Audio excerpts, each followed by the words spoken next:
జై శ్రీకృష్ణ.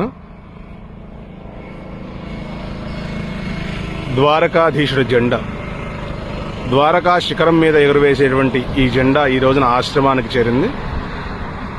రుక్మిణి అమ్మవారు నుదుటను ధరించేటువంటి ఆ తిలకమే సూర్యచంద్రుల ప్రతీక.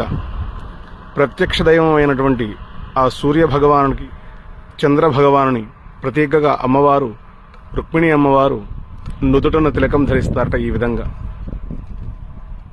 ఆ అమ్మవారు ధరించేటువంటి ఆ తిలకమే ఆ శిఖరం మీద ఎగురవేసేటువంటి జెండాకి అద్దడం జరుగుతుంది. ఆ ద్వారకాధీశుడి మీద, ఆ శిఖరం మీద ఎగురవేసే జెండా ఈ రోజున ఆశ్రమానికి చేరింది.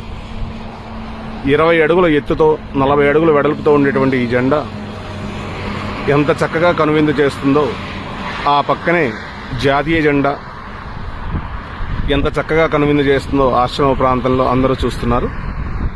జై శ్రీకృష్ణ, జై శ్రీకృష్ణ, జై శ్రీకృష్ణ.